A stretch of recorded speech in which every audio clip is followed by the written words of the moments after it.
জুয়া শব্দটা যতটা ছোট এর ছায়া ঠিক ততটাই দীর্ঘ।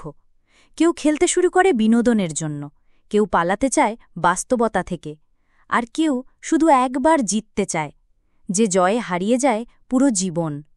হুমায়ূন আহমেদের লেখা এই নাটক জুয়া একটি মানুষ, একটি নেশা আর এক চুপচাপ যন্ত্রণার কাহিনী। তৈরি তো? তাহলে শুরু হোক জুয়া। থার্ড পিরিয়ডে প্রণববাবুর কোনো ক্লাস নেই। তিনি কমন রুমে একটি পত্রিকা খুঁজতে লাগলেন। একটি মাত্র পত্রিকা রাখা হয়, পড়া না হওয়ার ফলে সেটি হেডমাস্টার সাহেবের ঘরে থাকে। আজ হেডমাস্টার সাহেব আসেননি, তার মেয়ের বিয়ের কথাবার্তা হচ্ছে। ছেলের বড় ফুপা এসেছেন, সেই উপলক্ষে তিনি বড় সাইজের কই মাছের খোঁজে গিয়েছেন। কাজেই কমন রুমের টেবিলের পত্রিকাটি পাওয়া গেল, ভাঁজ পর্যন্ত খোলা হয়নি। এরকম একটা কড়কড়ে নতুন পত্রিকা পড়ার আনন্দই অন্যরকম।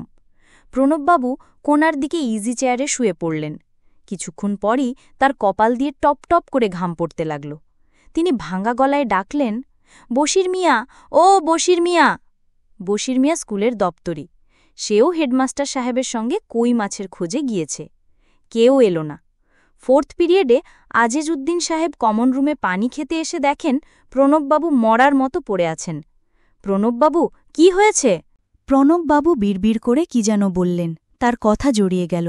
আজিজউদ্দিন সাহেব বিস্মিত হয়ে বললেন, শরীর খারাপ নাকি এই প্রণববাবু? শরীর ঠিক আছে।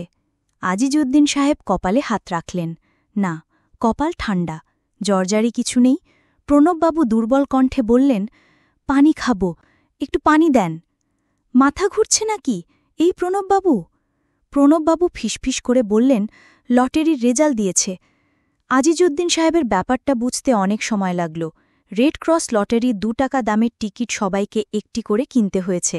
হেডমাস্টার সাহেব 50টা টিকিট ময়মনসিংহ থেকে নিয়ে এসে গভীর গলায় বলেছিলেন, সবাইকে কিনতে হবে, দেশের কাজ। আমরা শিক্ষকরা যদি না করি, কারা করবে? সবার জন্য একটা এক্সাম্পল সেট করতে হবে। 2টো করে কিনবেন সবাই। থার্ড মাস্টার জলিল সাহেব মুখ কালো করে বললেন, 2 মাস ধরে বেতন নাই, এর মধ্যে এইসব আবার কি ঝামেলা স্যার? দেশের কাজের মধ্যে আবার ঝামেলা কি দেখলেন? 5টা করে কিনবেন সবাই, আর স্টুডেন্টদের মধ্যে ডিস্ট্রিবিউটের ব্যবস্থা করবেন, দেশের কাজ। 5টা করে টিকিট কিনতে হলো সবাইকে। হেডমাস্টার সাহেব দেশের কাজের জন্য হঠাৎ এত ব্যস্ত হওয়ার রহস্য উদ্ধার হল। প্রতি 10টি টিকিটে তার 2 টাকা করে লাভ হবে। সেই লটারির রেজাল্ট দেখে প্রণববাবুর কপাল ঘামছে, কথা জড়িয়ে যাচ্ছে। এর অর্থ কি? আজিজউদ্দিন সাহেব অবাক হয়ে বললেন, কি ব্যাপার ভাই, কিছু পেয়ে গেলেন নাকি? প্রণববাবু জড়িয়ে জড়িয়ে বললেন, পেয়েছি।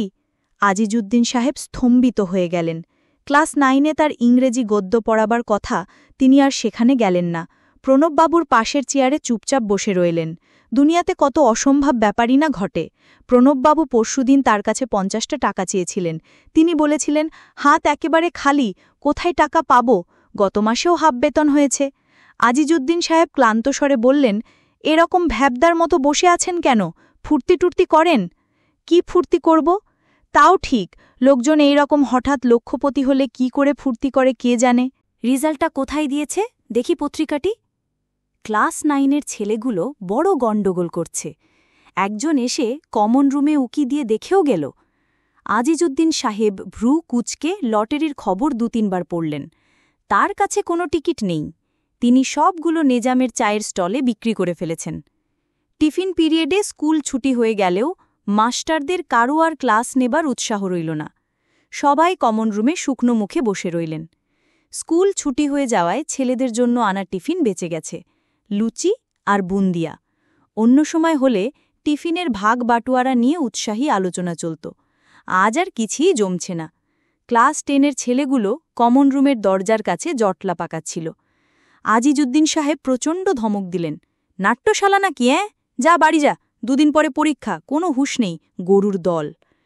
হেডমাস্টার সাহেব খবর পেয়ে সঙ্গে সঙ্গে চলে এলেন এবং খুব হইচই শুরু করলেন।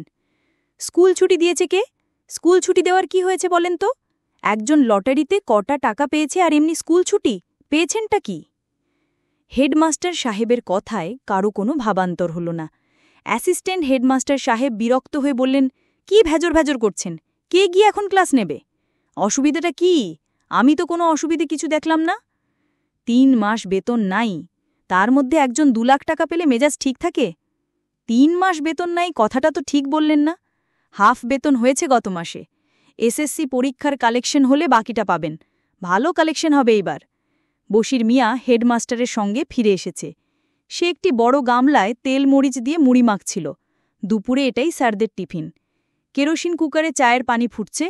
হেডমাস্টার সাহেব বিরস মুখে বললেন, আজও মুড়ি? আজ একটা ভালো টিফিনের দরকার ছিল। কেউ কোনো সাড়া দিল না। টিফিন পর্ব শেষ হয়ে গেল খুব তাড়াতাড়ি। টিচাররা সবাই বাড়ি চলে গেলেন। প্রণববাবু নড়লেন না। হেডমাস্টার সাহেব একসময় বললেন, বাড়ি গিয়ে আমোদ ফুর্তি করেন, চুপচাপ বসে আছেন কি জন্যে? ভালো লাগবে না স্যার। ভালো লাগবে না কেন? আজ তো আপনার ভালো লাগারই দিন। হেডমাস্টার সাহেব শুকনা গলায় টেনে টেনে হাসতে লাগলেন। জোর জবরদস্তি করে কিনিয়েছি বলেই পেলেম, মনে রাখবেন সেটা। হা হা হা। উপকারীর কথা কারো মনে থাকে না, এইটাই দুনিয়ার নিয়ম। প্রণববাবু বিড়বিড় করে কি যেন বললেন, পরিষ্কার বোঝা গেল না। হেডমাস্টার সাহেব শুকনা গলায় বললেন, যে টিকিটটি পেয়েছেন সেটা আছে তো? অনেক সময় দেখা যায় টিকিটটিই মিসিং, তখন সবই গেল। প্রণববাবু মানিব্যাগ থেকে টিকিট বের করে হেডমাস্টার সাহেবের হাতে দিলেন। হেডমাস্টার সাহেব ভ্রু কুঞ্চিত করে দীর্ঘ সময় তাকিয়ে রইলেন টিকিটটির দিকে। তার মেয়ের এই বিয়ের প্রস্তাবটাও হয়তো ভেঙে যাবে। ছেলের ফুপা বলেছে ছেলের নাকি মোটরসাইকেলের খুব শখ। অজপাড়াগার পোস্টমাস্টারের ছেলে মোটরসাইকেল দিয়ে করবেটা কি? 13 টাকার কইমাছ জলে গেছে বলাই বাহুল্য। হেডমাস্টার সাহেব ছোট্ট একটা নিঃশ্বাস ফেলে বললেন, প্রণববাবু, আপনি এইবার একটা মোটরসাইকেল কিনে ফেলুন। মোটরসাইকেল দিয়ে আমি কি করব? চড়বেন, আপনারই তো দিনকাল। হেডমাস্টার সাহেব আবার টেনে টেনে হাসতে লাগলেন। প্রণববাবু স্কুল থেকে বেরুলেন সন্ধ্যার পর। তার ধারণা ছিল বাজারের ভেতর দিয়ে যাবার সময় অসংখ্যবার লটারিতে টাকা পাওয়ার খবর তাকেই বলতে হবে, কিন্তু সেরকম কিছুই হল না। কেউই জানে না খবরটা। আশ্চর্য! তার ছেলে সুবল যেবার ময়মনসিংহে চুরির কেসে গ্রেফতার হল, সেবার প্রণববাবুকে অসংখ্যবার খবরটা বলতে হয়েছে। ফলস কেস বোধহয়, কি বলেন প্রণববাবু? হাজার হলেও আপনার ছেলে, ভদ্রলোকের সন্তান। ফলস কেস না, চুরি সত্যি সত্যিই করেছে। বলেন কি? ব্যাপারটা ঠিকমতো বলেন তো শুনি। বসেন না। এই, বাবুকে চা দে। আজ প্রণববাবু নীলগঞ্জ বাজারের প্রায় শেষ প্রান্তে চলে এলেন। কেউ কিছু জিজ্ঞেস করল না। বাজার থেকে বেরুবার সময় করিম মিয়া চিকন গলায় ডাকল, বাবু, একটু শুনে যান তো। কি ব্যাপার? মোট 211 টাকা পাওনা। আমরা গরিব ব্যবসায়ী, এত টাকা আটকা পড়লে চলে? দিয়ে দিব। এই কথা তো বাবু 2-3 মাস ধরেই শুনতেছি। নিবারণ সাহার কাছে এইরকম 400 টাকা পাওনা। হঠাৎ একদিন কাউকে কিছু না বলে চলে গেল ইন্ডিয়া। আমি ইন্ডিয়া যাব না, ইন্ডিয়াতে আমার কেউ নেই। প্রণববাবুর খুব ইচ্ছা হল লটারি কথাটা বলেন, কিন্তু বলতে পারলেন না। তিনি বাড়ি পৌঁছলেন রাত 8টার দিকে। কোনো সাড়া শব্দ নেই। সাড়া শব্দ করার লোকও অবশ্যই নেই। চারদিকে ঘুটঘুটে অন্ধকার। তিনি হাতড়ে হাতড়ে তালা খুললেন। হ্যারিকেন জ্বালালেন। টেবিলের ওপর খাবার ঢাকা আছে। খান কতক রুটি, একটা ভাজি, 1 বাটি তেঁতুলের টক। তার রান্না হয় জ্যাঠার বাড়িতে। রান্না হয়ে গেলে তালা খুলে খাবার রেখে যায়। সেই বাবদ জ্যাঠার হাতে যখন যা পারেন দেন। প্রণববাবু কেরোসিন কুকার জ্বালিয়ে রুটি গরম করতে বসলেন। তখনই হঠাৎ করে সুবল এসে উপস্থিত। সুবলের সঙ্গে তার সাক্ষাৎ হয় না বললেই হয়। গত 6 মাসে একবার মাত্র এসেছিল 2 দিনের জন্যে। তিনি কোনো কথা বলেননি। আজ নিজে থেকেই প্রশ্ন করলেন, আছিস কেমন সুবল? আছি কোনো মতো। তুমি আছো কেমন বাবা? খেয়ে এসেছিস নাকি? মাটন বিরিয়ানি খেয়েছি। জানি তো, এত রাতে খাওয়া দাওয়ার কোনো আয়োজন তোমার নেই। খাচ্ছ কি তুমি, রুটি নাকি? খাবি একটা? না। প্রণববাবু খেতে বসলেন। সুবল বাইরের বারান্দায় গিয়ে সিগারেট ধরাল। প্রণববাবু লক্ষ্য করলেন, সুবলের গায়ে চকচকে একটা শার্ট থাকলেও তার পায়ের চামড়ার জুতো জোড়াতে তালি পড়েছে। যে মোটর শপে মেকানিকের কাজ শিখত, সেখানে পয়সা করি বোধহয় কিছুই দেয় না। তার মনে পড়ল 2 মাস আগে 250 টাকা চেয়ে ভুল বানানে 3 পাতার একটা চিঠি লিখেছিল সুবল। তিনি জবাব দেননি। এবারও টাকার জন্যই বোধহয় এসেছে। বাবা, ঘরে চায়ের পাতা আছে? দেখ তো, হরলিক্সে বোতলটার মধ্যে। সুবল চায়ের পানি চাপিয়ে মৃদুস্বরে বলল, তোমার কাছে ৩০০ টাকা হবে বাবা? আমার খুবই দরকার। প্রণববাবু অনেকক্ষণ ছেলের দিকে তাকিয়ে রইলেন। বাবা, খুব ঝামেলার মধ্যে পড়ে গেছি, একটা ব্যবস্থা তোমাকে করতে হবে বাবা। তার ইচ্ছা হল জিজ্ঞেস করেন কি ঝামেলা, কিন্তু তিনি চুপ করে রইলেন। তার যে মেয়ে কলকাতার শিবপুরে ছিল, সেও কি একটা ঝামেলায় পড়েছিল। ১,০০০ টাকা চেয়ে চিঠি লিখেছিল, ছোট চিঠি, কিন্তু সেই ছোট চিঠি পড়ে তিনি সারা রাত ঘুমাতে পারেননি। মেয়েটি অনেক বয়স পর্যন্ত তার সঙ্গে ঘুমাত। কি বিশ্রী ঘুম, পা দুটি বুকের কাছে এনে মাথা বাঁকা করে, কত বকাঝকা, কত কি, লাভ হয়নি কিছুই। অঞ্জুর সেই চিঠির জবাব তিনি দেননি, লজ্জাতেই দিতে পারেননি। দীর্ঘ ১ বছর সেই চিঠি পকেটে নিয়ে তিনি ঘুরে বেরিয়েছেন, ক্লাসে গিয়েছেন, পাটিগণিতের কঠিন সব অঙ্ক জলের মতো বুঝিয়ে দিয়েছেন। প্রণববাবু বারান্দায় এসে বসলেন। কি চমৎকার জ্যোৎস্না! অন্ধকার হালকা হয়ে আসছে ক্রমে ক্রমে, লেবু ফুলের ঘ্রাণ আসছে। গাছটাতে লেবু হয় না, শুধুই ফুল ফুটে। গাছগাছালির যত্ন নেই আর, কে যত্ন করবে? সুবল চায়ের কাপ নিয়ে বাইরে এসে দাঁড়াল। বাবা, খুব বড় একটা ঝামেলার মধ্যে পড়েছি। সবাই বড় ঝামেলায় পড়ে, তিনিও মেয়েকে নিয়ে ঝামেলায় পড়েছিলেন। বিয়ে দেবেন এমন ছেলে পাওয়া যায় না। শেষটায় কেদারনাথবাবু কলকাতায় নিয়ে গিয়ে বিয়ে দিলেন। বিয়েটা কেমন হয়েছিল কে জানে। বর পছন্দ হয়েছিল পাগলিটার। আজ তার জানবার কোনো উপায় নেই। বাবাকে কি আর এই সব কথা কোনো মেয়ে লেখে? বাবাকে লিখতে হয় দারুণ সমস্যার সময়।